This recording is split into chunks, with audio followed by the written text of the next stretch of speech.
Ayan po. Ay, dito. Sige, sige. Yan, sinahan. Sedi, Sedi. Bella, Bella. Sino si Bella, si Bella, Bella, Bella. How are you, Sedi and LJ? Ay, wow. Ay, wow, wow, wow, wow, wow, wow, wow, wow, wow, wow, wow, wow, ang ganda. Bella, Bella, Bella. Ala, kalika. Ay, nakita ko isa. Bakit ganun? Bakit? Bakit ganun, Bella? Yan, bakit ganyan na sila pero nahulog din ang buot ko, no?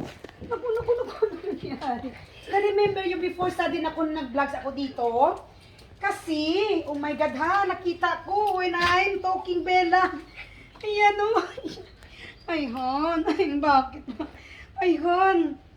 Buhatin mo. Yesterday lang kami dumating, ha? Buhatin mo. Ahoy. It's so hanoy. Buhatin mo. Busong-busong ko. Oo. Ahoy. Ay, Alam niyo yari. mga palangga, this is the first time meron kami papaya, oh. But, Pang nag-vlogs ako before ang bango-bango ng papaya. Na-remember nyo?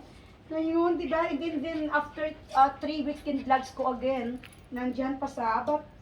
Kahapon na kami dumating, hindi sa dini, just now we arrived, nakikita namin, But it's sad, no? This is the first I feel na even plants lang sila, but it's sad din ang naramdaman nyo, no? Kasi atin ito, itinanin ito ng mga masipag ko na asawa ay ahay.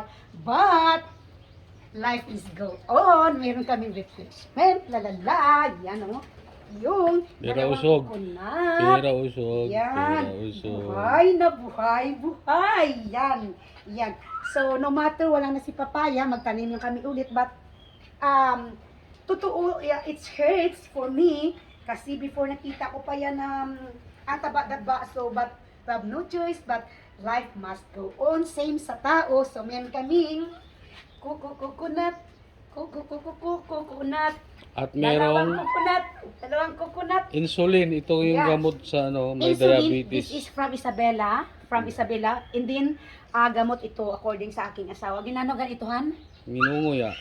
Ginunguya ito. So, Kinakain marami yung siyang liquid. benefits sa ating katawan na. Oh, So, tingnan niyo maas mabuti lang. mga palangga yung leaves niya. Baka gusto niyo din magtanim. But we're lucky we have this kasi anytime pwede kami kang nguya para meron tayong benefits sa ating katawan. So, that's it. So, nothing to worry. Don't make me sad because meron kaming replacement. So, that's it. Salamat sa mga supporters namin dyan. Bye-bye for a while. Bye-bye.